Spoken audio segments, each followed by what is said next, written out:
Hi and welcome to Travelogue. I'm Taran, and after visiting sacred snow-capped mountains, we're now on our way through Daocheng, where we'll experience the harmony between nature, religion and the traditional way of Tibetan life.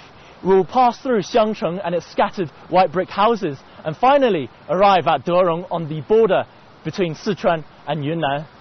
Let's get back on the road. Although we've already found Joseph Rock's Shangri-La, we still haven't finished our travels. Our route back from Ruwa passes by the spectacular Masyong Valley with its multicoloured forests. And I've been told that come spring, the landscape changes to seas of rhododendrons covering the mountainsides. Our destination today is Daocheng, where most people stop off before continuing on to Ruwa and the Yading Nature Reserve. Daocheng's actually a 3-hour drive from Ruwa, so be sure to make your return journey during the day, lest you miss out on the amazing views. After driving across countless plateaus and 4,000-metre high mountains, we finally reached Daocheng, where the order of the day was to find accommodation. It's a really wonderful afternoon, and after looking through a lot of hotels and hostels, I decided on this one because it's got a really nice family feel to it, and sitting here in this courtyard with the sun on my face, it feels really, really relaxing. And what's really nice is that it's got such a nice family feel, and everyone's kind of sitting outside playing cards and drinking tea. It's really relaxing. The owners of the hostel actually live in the room next to mine, so it was an added bonus that I could pop in for a chat when they were free. The main attraction for me was the hostel's traditional Tibetan architecture, complete with slanted stone walls and decorated square windows. Most guest houses in Daocheng follow this style, and there are plenty to take your pick from. Alright guys, this is my room. I'm staying in this really nicely decorated Tibetan style dorm, and it's actually quite cheap. It's around 30 RMB for one bed.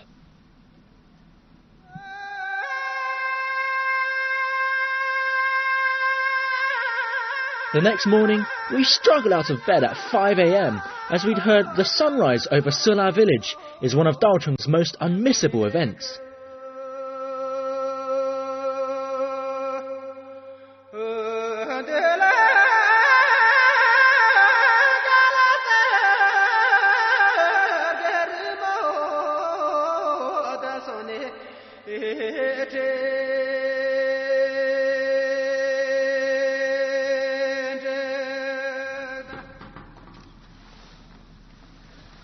If you want to get a real taste of Tibetan life, you have to get up early in the morning, and you'll see the locals milk their yaks, send them out to graze, and then collect the yak pats as well. Yeah. Though it's not the most pleasant thing to look at, yak dung is very important for Tibetans. It's used as fuel for their fires, allowing them to cook, boil water and keep warm. So she's now separating out this huge pile of yak pats, and I've got my brick of dried yak pat at the ready, and once she's finished I'm going to start flattening them as well.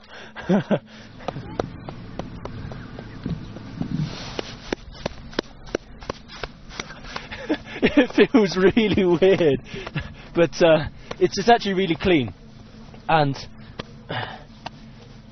there's no nasty smell or anything. It's hard work. And to think, this one lady, she collects all of the yak pats in that basket of hers, and she brings it here and starts patting it all by herself. It's really not mud. I've got less on this hand, but it actually doesn't smell too bad.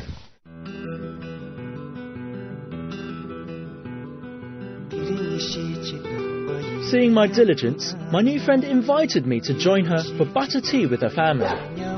Villagers here are very welcoming and will often invite people to their homes.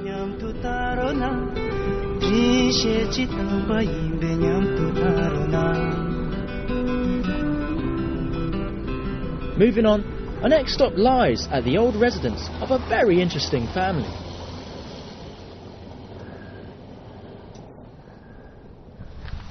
The locals tell me that that huge poplar tree over there was the first poplar tree in Daocheng, and that all the other poplar trees you see around you are the seeds of this one.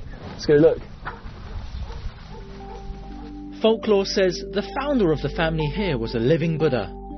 After returning from his spiritual wanderings, he planted his walking stick made of poplar into the soil. From this grew a huge poplar tree, the first in Daocheng and the mother of all the poplars here.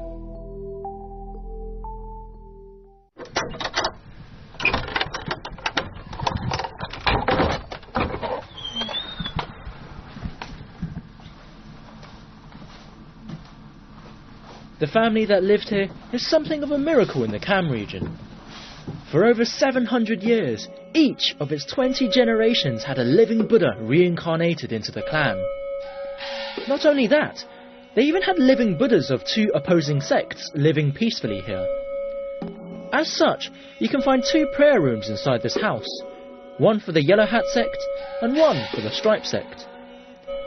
The family still has living Buddhas to this day, but they've now vacated this house in order to turn it into a family museum.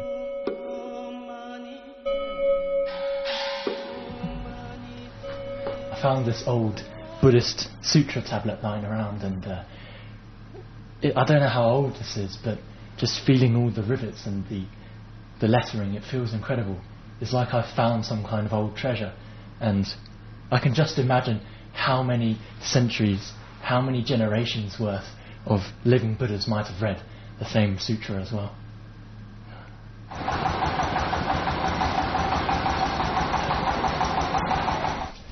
The best form of transport here in Daocheng is actually a bicycle, and I've rented one for a day for around 20 RMB, and I'm going to go see the sights around the town.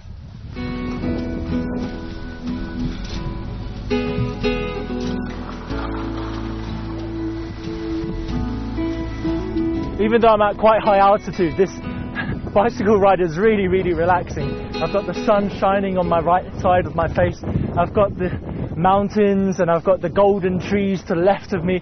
It's really, really, really calming and relaxing here. As fun as it is to cruise around on your bike, do remember to take it slow, as the air here is still quite thin. Regardless, if the exercise doesn't take your breath away, I'm sure the scenery definitely will. I've cycled for 1.5 hours, and I finally reached the Banpu Lamasery, which is the biggest here in Daocheng and belongs to the Kagyupa sect, the white sect. Let's go inside.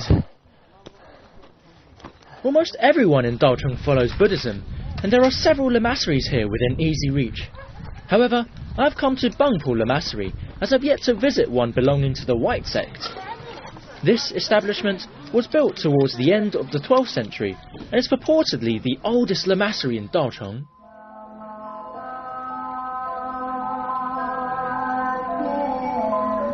One of the most important reasons for people visiting the Banpu Lamasery is the statue of the founder of the white sect that he created with his own hands.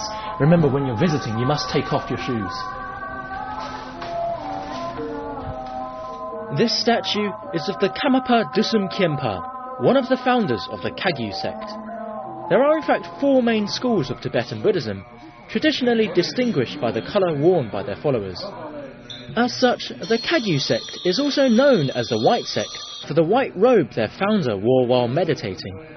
This group is particularly mysterious, as its teachings are passed down orally, so the relationship between teacher and student is highly stressed.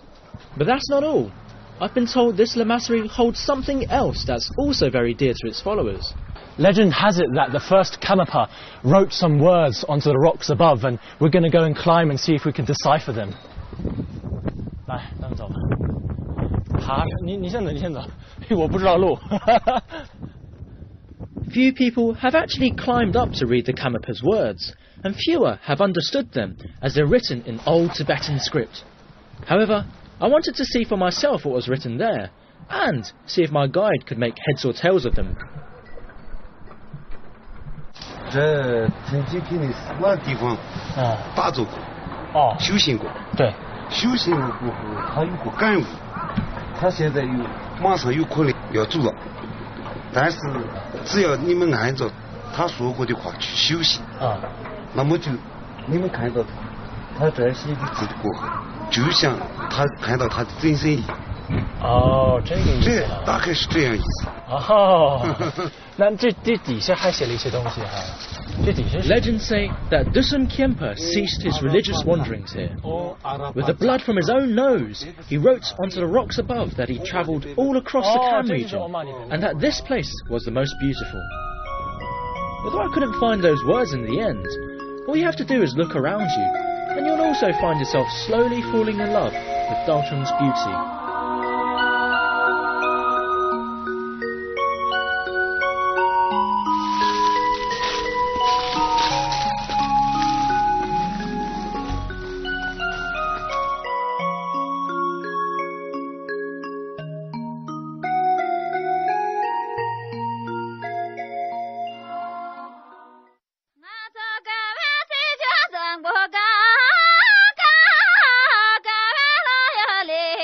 There's a saying here, come to Silla to see the sun rise, and go to Bung River to see the sun set.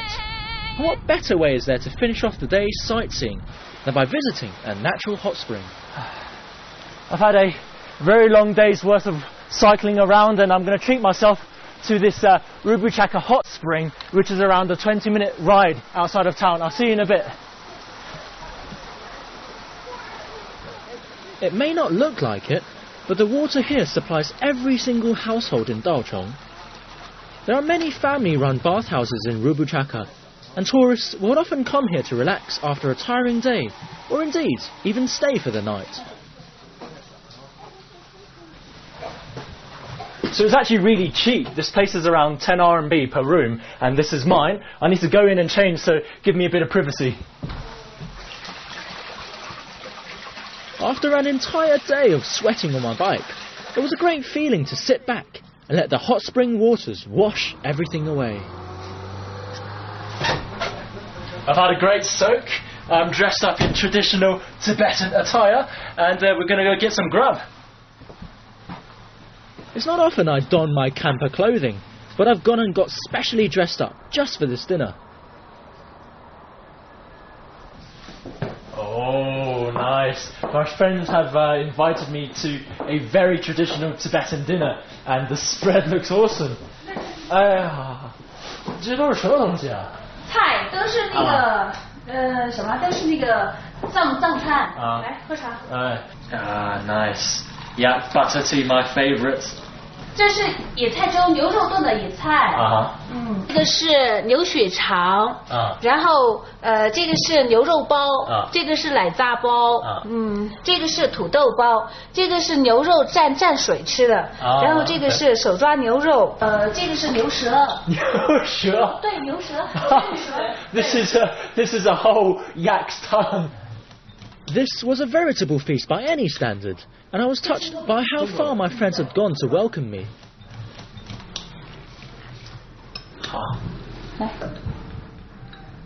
This is yak's tongue. Let's give it a try.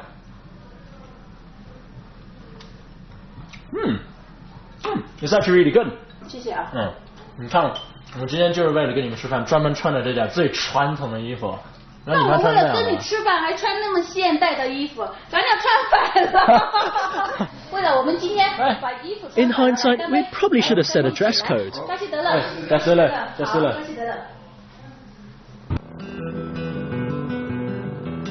The dinner was a great send-off, and in the morning we continued on towards Xiangcheng. A word of warning, Tibetan foods are high in oil, so take care not to eat anything that's gone cold, as it'll give you a serious stomach upset, something I had the honour of experiencing. Don't worry though, Xiangcheng's altitude is much lower than Dalchung's, and at just 2 hours drive away, its pleasant surroundings make it a great spot to rest and nurse yourself back to health. So we've arrived in Xiangcheng, which is around 2,800 meters above sea level, and it's markedly different from Dalchung because not only is the sea level different, but the climate and the weather's actually a lot warmer and a lot more comfortable for me. My first impression of Xiangcheng is that it's just so clean, and as soon as you enter town, you'll see its magnificent lamassery sat on top of a hill.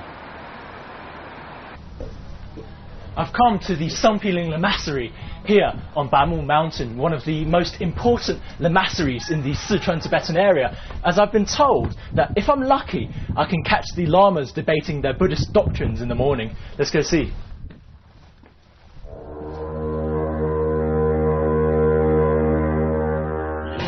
The ling in Songpiling denotes its grandness, and it's one of the 3 most important Gelug lamaseries in Kham. The others are the lamasery we visited in Litang, which is known as Tubten Chokaling in Tibetan, and the Songzangling lamasery in Zhongdian.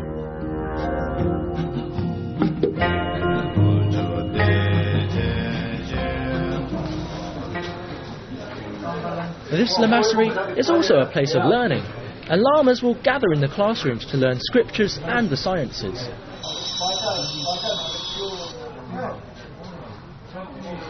To test their knowledge, lamas often hold scripture debates out in the courtyard. They'll ask each other questions, clapping their hands to emphasize their point. Respondents can choose whether or not to answer, but answer wrongly and they'll get a clap on the head, which is motivation enough if you ask me.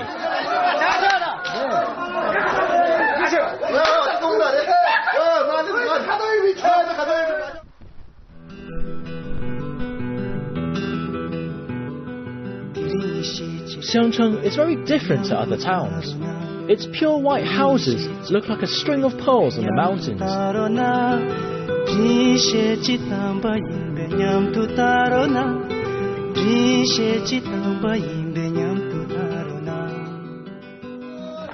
The people here work hard to maintain them. Even the women help out with manual labour. And you'll often find them singing work songs to keep morale high and also keep people moving in tune.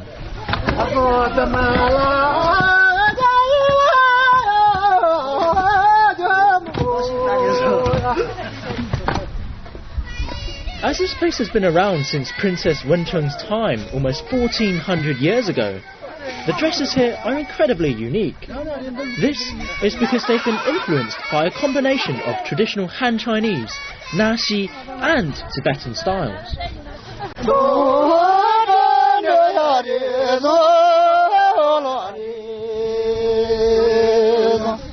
I've just run into these guys dancing to celebrate their harvest, and you can really tell how happy they are. And their dresses, they look really intricate. The clothing looks like something I've never seen before. And if your subject is willing and patient enough, you'll find that the dress will have exactly 108 folds, a number that's considered auspicious in Buddhism.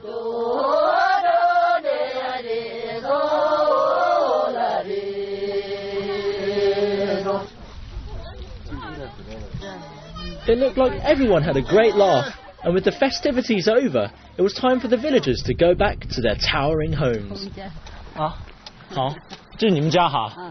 Okay. This lovely lady here has been ever so kind and invited me to go check out her house. I've honestly never seen such a grand and well-kept Tibetan house before. It literally looked like a castle. I've heard that all the houses here are painted white because Tibetans consider it an auspicious colour, and the materials used also help to prevent rainwater from seeping in through the walls.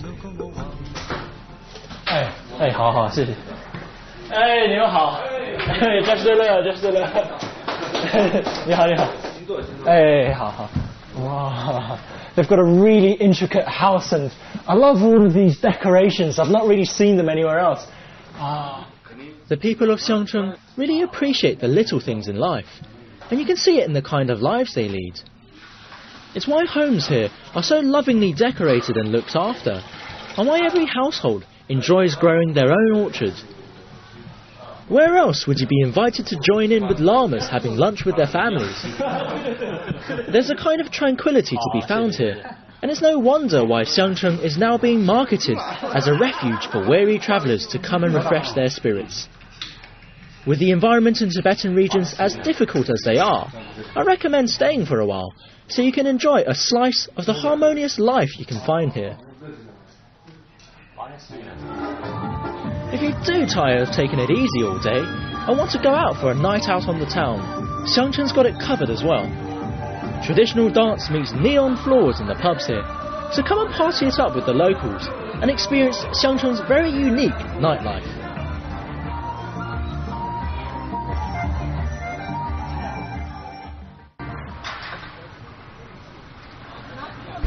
So we're now on our way to Durong, which I've been told is a 170-kilometer drive from here, and it's going to be a very long ride. Durong lies at the border between Sichuan and Yunnan province, and it's the final section of Sichuan's Shangri-La.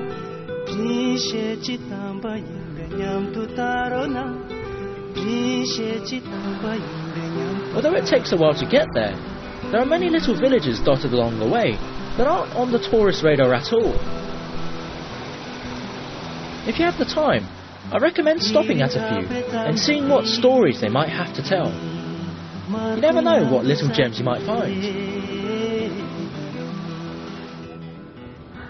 So we found this nice little village called Niding, around 50 kilometers from Xiangcheng, and it's got these ponds full of wild fish. And since Tibetans don't eat fish, they worship them as a kind of water Buddha. These fish have been allowed to roam freely, and I think there are probably at least a couple thousand of them here.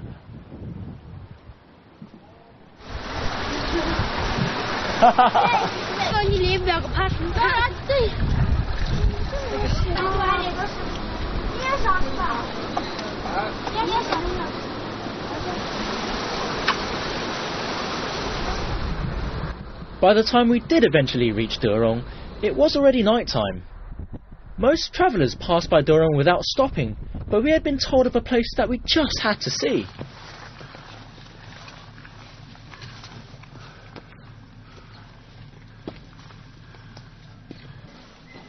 After a very bumpy and rather dangerous 1-hour ride from Durong, we've arrived at Wongjia Lamasery, which is built into this huge cavern in the mountain face. And people come here to worship at this Lamasery, which is considered to be receiving a golden key to the 108 sacred mountains in the Tibetan area.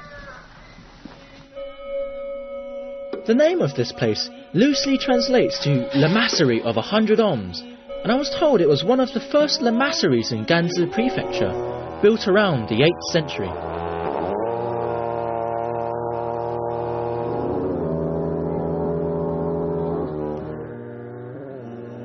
Apparently, it was founded at the behest of legendary Padmasambhava, who essentially made Tibetan Buddhism what it is today. I was also told that I could find Ohms, which are sacred syllables found in Tibetan mantras, occurring naturally in the rocks surrounding this lamasery.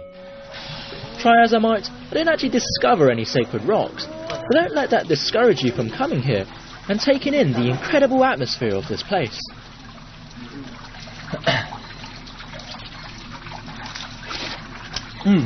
It's really cold and refreshing, and I saw the llamas doing this. I'm going to pat myself on the head for good luck as well.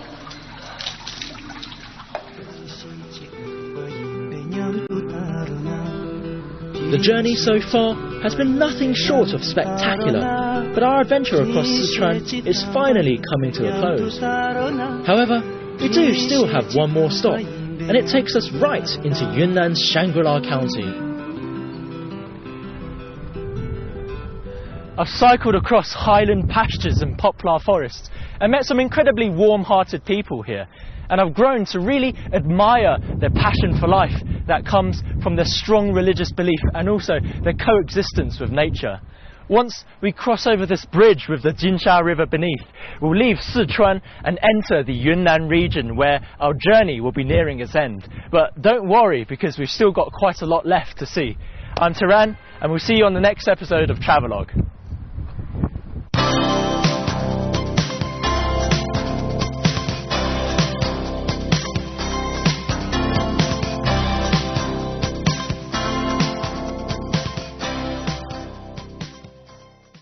I'm Taran, and after visiting sacred snow-capped mountains, we're now on our way through Daocheng, where we'll experience the harmony between nature, religion and the traditional way of Tibetan life.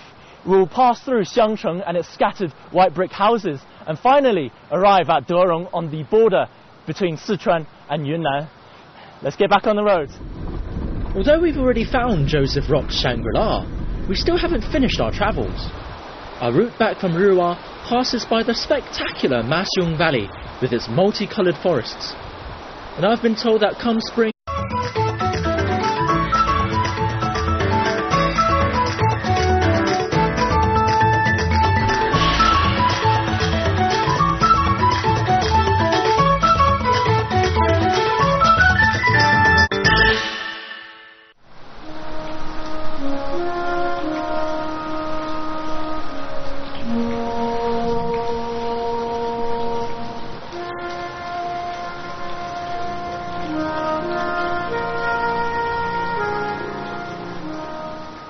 Hi and welcome to Travelogue. With slanted stone walls and decorated square windows. Most guest houses in Daocheng follow this style, and there are plenty to take your pick from. Alright guys, this is my room. I'm staying in this really nicely decorated Tibetan style dorm, and it's actually quite cheap. It's around 30 RMB for one bed.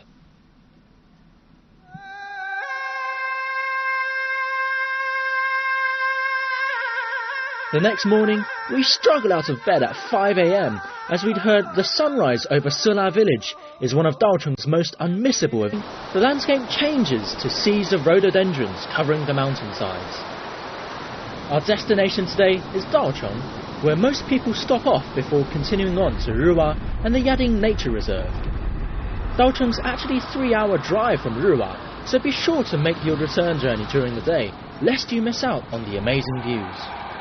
After driving across countless plateaus and 4,000-metre high mountains, we finally reached Daocheng, where the order of the day was to find accommodation. It's a really wonderful afternoon, and after looking through a lot of hotels and hostels, I decided on this one because it's got a really nice family feel to it, and sitting here in this courtyard with the sun on my face, it feels really, really relaxing. And what's really nice is that it's got such a nice family feel, and everyone's kind of sitting outside playing cards and drinking tea. It's really relaxing. The owners of the hostel actually live in the room next to mine, so it was an added bonus that I could pop in for a chat when they were free. The main attraction for me was the hostel's traditional Tibetan architecture, complete